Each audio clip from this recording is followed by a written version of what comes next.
it was like my story. It's a sum total of, I think, everything I had kind of experienced in my life. And I never thought I would make a film. So this was going to be, according to me, my first and my last film. So जो भी हुआ मेरे life में, and whatever I wanted to share, I have put it in Boong, and I thought there was bye-bye after that. Yeah. So I met Gugun in 2021 when we started casting. And the whole process, I started early on my own. Like the film was not greenlit. But I just started looking around, and I had already found a Boong, Juliana and Raju. But because of COVID, when I met them next, they had become like full-blown uncles and aunties, you know. So then I had to start the whole process again. And I met Gugun the first time, and I knew it was him because he was so cheeky, and he said, please, I can't audition. I don't speak the language. And I just loved him. I just like got hold of his hand, and I was like, come on, let's hang. I said, you know how to do Nauri? Nauri is the sling shot, you know? And he said, yeah. And then he did some moves for me, and we just chatted and chatted and chatted, and I was like, it had to be him, because he was fearless. Tell everyone that story of how you were not present there, but you had an AD who had to visit once a month. So because of the previous experience, I had an AD in Manipur who used to go to their house every month. From the moment I met them, December 2021, up to the time we were coming to shoot in 2023, Jan. He would go to their house and measure the height. And that was Boong, Raju and Juliana, because I couldn't go through the heartbreak again. So every month the picture would be sent on the wall in their house. And I was so frightened that, you know, I would not have, you know, these three set of people again. Yeah. Yeah, it's been quite a long journey. And sabse pehle, the attraction definitely was Lakshmi. We've been collaborative for the last 2 decades or so. All of us are all great friends, and we've worked on so many projects and films and ad films together. And when Lakshmi came with the script and she narrated, now I can only talk about my personal, belief and my personal attraction to the script. I had not read anything like this, which was lensed completely differently, you know, in terms of the perspective of the character. What happens is, as adults, as we start, you know, from childhood, we start growing up, and we start getting conditioned a lot. Societal conditioning and environmental conditioning. Somewhere we leave our childhood behind. And what the thing that attracted me the most about this script was the fearlessness of it, which was encapsulated by the character of Boong, right? And children have no fear, and they do not break in terms of moving ahead what is in their heart with hope. So that is something, because we usually tend to see children from a very adult perspective. The lensing was amazing, because I always believed that LP is Boong, and Boong is LP. You know, there is a lot of Boong in her, and there's a lot of LP in Boong. And I have seen her over the last 20 years, the kind of work she has done, and the kind of effort that she has put in every project, the ownership that she's had with each and every film that she has worked on has been relentless. And that was, for me, really, really attractive, because we do not tell these kind of stories. We do not see these kind of stories. It's a very adult perspective. I think Boong is a film for adults told from the lens of a child. I think it takes us back. I think that is where the connect is. That's where the resonance is. In fact, her conversion from paper to screen was tremendous. I mean, it was always an amazingly beautiful film. But when I saw it on screen, when she did her first cut, and when we saw the film, it just completely enthralled me, because that translation, the filmmaker's point of view that she had brought in, with the silences and with the quirkiness of it and the madness of it, right? Which very much is LP, and it is her story, as she said. So that was my first attraction towards the film, and then the craft of what she's brought to the story. Yeah, definitely. I think we are standing on the shoulders. This is I mean, in terms of a analogy, it is like the Thai handi, right? I mean, we keep on building pyramids, we keep on standing on each other's shoulders and supporting each other. I think there's always a great time to tell a good story. There has never been a bad time. But in terms of the shrinking of the world, say post-COVID, I mean, the fact that we are sitting here today and we are at the BAFTA and we have won the BAFTA itself is something to rejoice and celebrate, right? We are here. We've done it. 10 years ago, it was difficult, right? I mean, there have been like Shaunak Sen's All That Breeds and Payal Kapadia's film and Sabar Bonda and Humans in the Loop. So there is today we are even at least talking about all these films. They're getting made. They're being backed, right, by mainstream producers. Whether it is Dharma, there's Nikhil Advani, Vikramaditya Motwani, Farhan and Ritesh, who have been champions, right, of good stories forever. So it is, yeah, baby steps. I'm not saying that today we are a Dhurandhar. Of course not, right?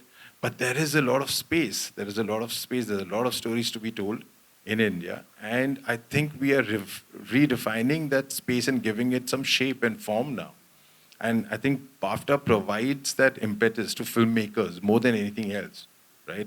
And LP's had a long career. And this is, as she said, her first film, which she has directed. And I think that is the encouragement that, filmmakers require. I'm jealous. When I saw Boone, I was like, wow, why didn't I ever make a film like this? And it is inspiring. I think that is the key word. It is inspiring to tell these stories. It was both hard and adventurous. All I want to give credit is to our director, because she has chosen me and believed me. So I'm nobody. I'm nobody compared to her. So. I don't he's borrowing dialogues. I mean, acting, it just came out of my heart. But the fact that the dialogue was in Manipuri Meiteilon, so I didn't know Meiteilon that frequently, so I had to learn a new language for it. Acting was not difficult, but the dialogue was difficult. So basically, When you learned. the script was very long. There was like 50, 60 pages of like script. I had to learn all of it, new language. So during the beginning of the movie, it was pretty fun and I enjoyed it. But later, the shooting, I was like so tired. I had enough of it. So I didn't want to go, but I had to go. Listen. I want to add. Yes, please. So, the move that he does in the film, he and couple of like the girl options, they were made to go and learn this martial arts called Thangta. Okay, and this was before the shoot. That's when he had given up actually. He found it very difficult and was very reluctant to attend the class. And I told him, I said, Gugun, what did I tell you about the school? You want to tell or should I? I said, when you're going for when you're representing your school, then each and every student has to be good. So all of you have to be good. Like in a film, everybody has to be good. Because otherwise the whole film goes down. So whether it's him or the little girl, this exercise is part of the process to to elevate the film. So I told him, do you want to come first only for yourself or you want the whole school to do well? So he said, I want the whole school to do well. And then he started the class. But actually that's when he had given up. He said, I don't want to do this film.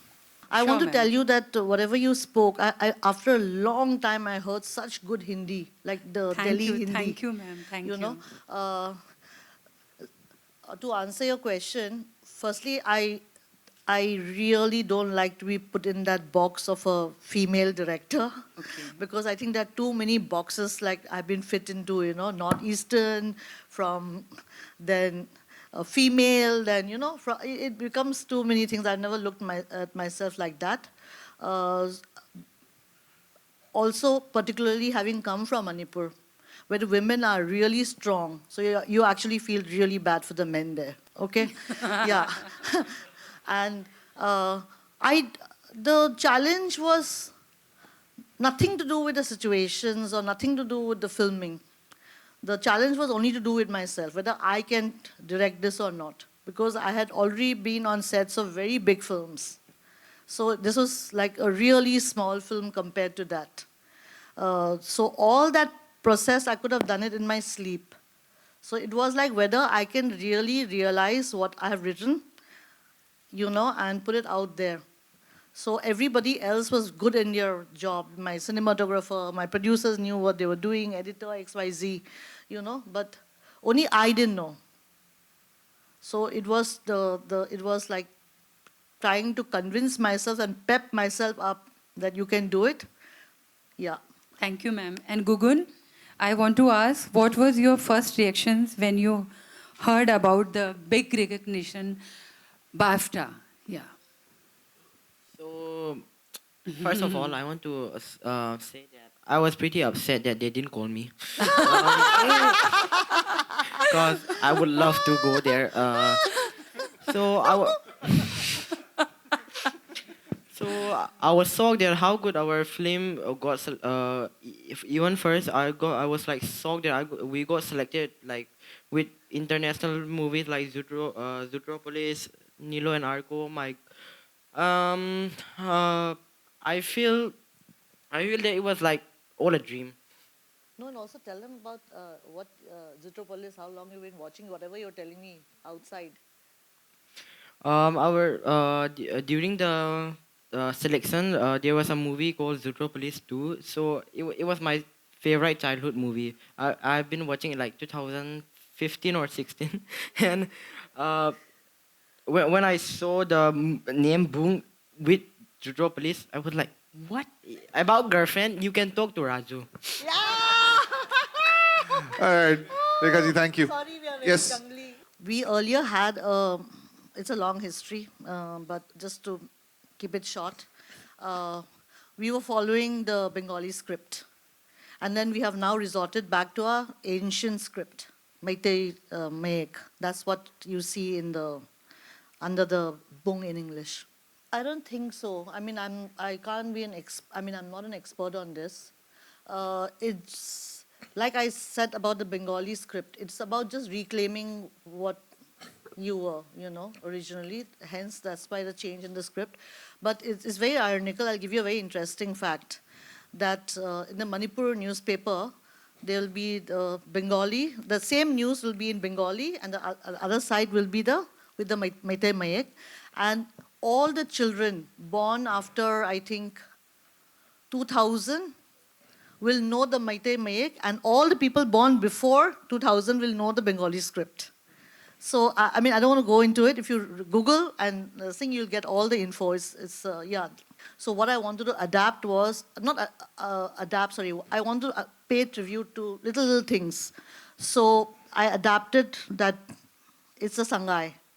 It's called Sangai. Sangai is a bow antler deer, which is found only in Manipur, and is our state animal. And it's near extinct. It's almost going extinct. So that was what that sign mean. Firstly, would somehow be able to look like Raju, which was quite difficult because it took a really long time for me to find Raju. So I cast I had worked with Vikram. I worked with Vikram very briefly when I went to do one schedule of Donkey. And, and because we cast Raju quite late, my process, like I had a couple of other people I had approached, but we didn't know whether he was going to look like Raju's father or no. And then it just happened that once Raju was locked, then Vikram was on. Not really. I have not changed any plan yet. Like Boong was also like accident, happy accident, right? So that same way, if some story comes to me, which I feel really strongly enough to go and stand on the set in the hot sun, then I will make a film. But if the story does not come, I think I'm very happy to do first AD, pick up first AD job, like scheduling. And I in fact, it's so weird. Even after BAFTA, when the nominations came out, also people are wishing me. I was like, listen, do you have a first AD job? Really? No, because we already knew what was happening there, right? I was in London for very long after the event got done, me and Alan. And there was an incident that happened, you know, about the, I don't know how to pronounce it, Tourette, right? Tourette syndrome, the gentleman, you know, whose life I Swear is based on. So it was not just for Boong. They did it for other films also, and those films videos were also you know, taken off and put back the same time. So I didn't feel anything. They were doing whatever they could to, you know, um, fix that situation that they were in. And for me, it was like, we were in BAFTA, man. I have like, it was unbelievable. So I didn't want to spoil that joy that we were feeling by, you know, like a lot of people messaged, you know, this, that, this, and I was like, I just block. I'm very good at blocking. So I just blocked it out and I just looked at the masks. And every time I touched the mask and asked Alan, do you think this is gold or what? But Lakshmi, You know, low budget director, you're thinking if it's gold, you know what I mean. I don't know about political voice. I think it's just important for a filmmaker to have a voice, whatever that voice is, political, cultural, XYZ, however it's perceived, you know. And I would like to answer this question because a lot of times it's perceived that political means something to do with elections, government, voting, you're going to vote, not vote. No, politics is like what we learned in civics. I don't know if you remember, I'm from the Zamana, 1,000 years ago, when we had a subject called civics, where politics is dynamics even within a family, like how your parents treat your, like, I mean, like how, suppose for a girl, the difference between treatment between the sister and the brother, you know. So I don't think it's just to do with elections or government. I think it just become like that. I don't know out of, I don't know what. But yeah, I think it's important for a filmmaker to have a voice because then what's the point of making it? हमने film भेज दी, select हो गई, Lakshmi पहुंच गई उधर. Yeah. As Can an I- ambassador, because Can I answer? yeah, there's not much of, you know, in sense of lobbying, Okay. as such. Also, Boong had premiered at TIFF, and then it went through an entire festival round where, you know, it won many accolades, many awards, a lot of love. So on the back of that, we thought, you know, why not end this journey by you know, sending the film to BAFTA and let's see what happens, and it happened. So yeah. Yeah, this was a juried category. So we actually, we did not have the aukat to send for anything where people are going to vote because that's a campaign. And like, I am very clear. It's like chapoed on my head, low budget director, you know. We don't have money. Even when I walked into the room and I saw this, I looked at Spice and the Excel team and I was like, how much is this? How much have you guys spent on this? You know? And so, and I want to come back to your question, Sana. That's why. Because with great difficulty, you get to make a film, get money.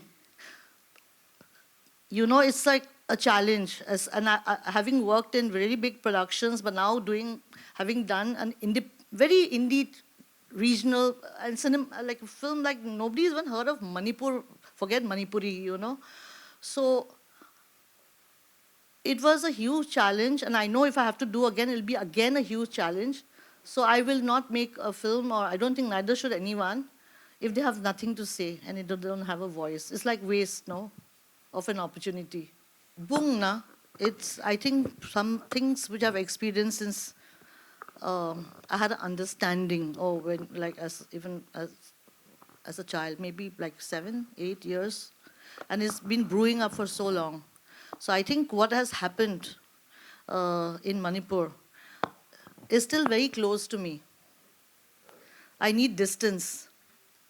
And I think it's a defense mechanism also for me, that as I'm growing older, I'm retreating back into the womb and I'm thinking of ways to protect myself, and humor is one of them.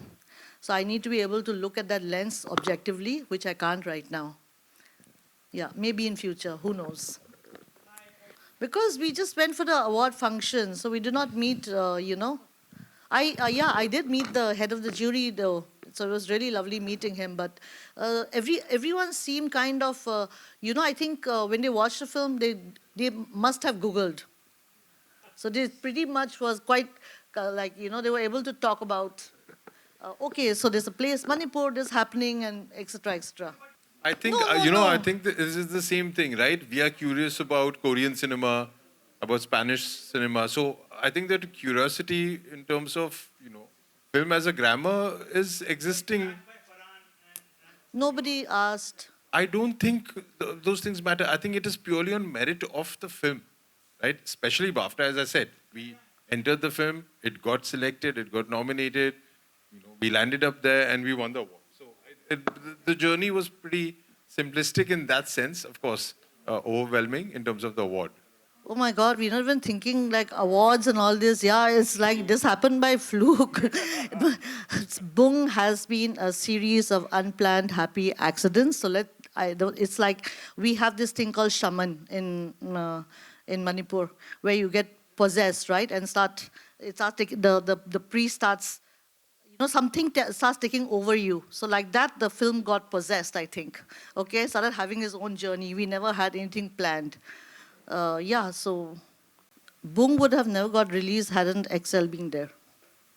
The fact that it was there on September 2025, we're able to release it again tomorrow, wouldn't have been possible without XL.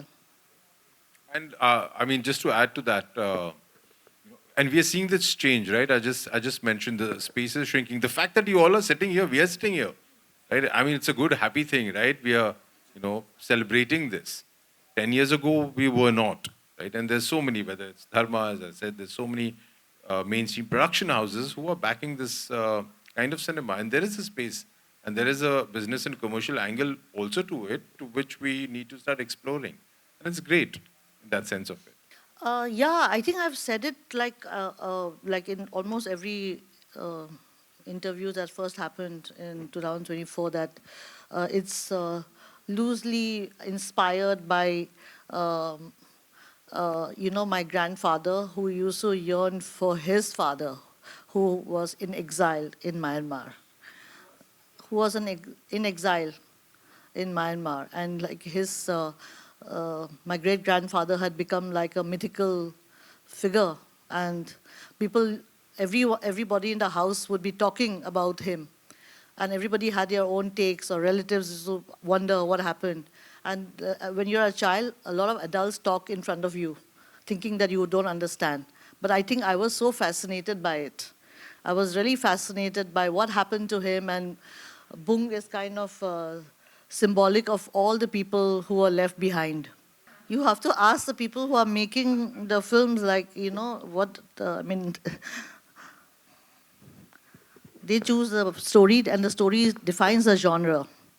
No, I'm not planning anything yet. Why so? Because no, everywhere, especially in children's film festival. Like I was shocked in Sweden. In Europe, the age limit is 7 years and above. So such cute, small kids at the screening, they were literally jumping on me saying, when is Boong Part 2? And they wanted to know if Boong and Juliana were going to see each other in the sequel. Huh? Yes? Of communities. Nandini, I don't know how I did it. It just came like almost like fluidly, because a lot of these things I had experienced. I had crossed the border like how Boong and Raju did, not just physically, but also the distance is at least this much. But the difference is so huge. So whatever I went through, I just put in this. Discriminations, whether it's to do with the transgender community in Manipur, who I absolutely look up to. It's like none other like them in the rest of India. They are so empowering, not for just their own community, but for even the rest of Manipur. So all these things, I wrote it like a diary. So I think the scenes, the scenes were already part of there was no like a one-liner. It was just my experiences pouring out. Yeah, so that I think made it easy, thank God, because at least I had some reference. Otherwise, it's my first time, so I would have never um, um, been able to write like this hadn't I had a reference from my own life. See, the story was already Manipuri, so the writing process, I mean, it was set in Manipur. It was my experiences, so I didn't have to do anything to prop it up as a Manipuri identity, but definitely in the interpretation, like of, for example, the scene of the dance at Yaosheng, which is our Holi, is very different now. It is like a discotheque. And the music is very jing chang, you know. It's completely different from what you see in the film. But I wanted to bring back the Manipur of my childhood, and which was very culturally rooted in the music, in the clothes, and not a lot of influences, I think, maybe also because we have a Hindi film ban, you know, but you get obsessed with something you're banned, nah? So the music is also becoming slightly more Bollywoodized, the clothes, every, you know. So I wanted to retain that, put that stamp of Manipuri identity through the execution. Yeah, who's not little anymore. Little is more than little now. There was a question which Sujat answered, but I want to answer that. We do have another film starting in this theater. Oh, right? and no, I want... 1 minute, hello, it's I to want do you with budget, right? Please, but do answer. No, I wanted to say that this is not the first Northeastern movie. And FYI, everyone in Northeastern hates being called Northeastern. Okay? They think it's an insult. So this is not the first Manipuri or Assamese film or you know, any film from the region which has gone to the to big festivals. And I think is the timing of the two pandemic. One is COVID, and the other one is social media. Okay, which helped Boong. Like films like Boong helped Rima's films. I mean now. You know, it's all these films were very much there before. Imagining Them, My Son, My Precious, by Arivam Sham Sharma, which went for Toronto. Ishano, again by Arivam Sham Sharma, which went for Cannes, and is again restored as a Cannes classic. So all these films were, I mean, Boong can't win, it's not even a patch on them. And also, this is a small trivia, both are written by my aunt, who I was a big fan of. And she told me, you never do anything for Manipur. You never do. And it was like, she made me guilty every time I went home. So I wish she was alive and I could have shared. I mean, she would have been very happy that something I did.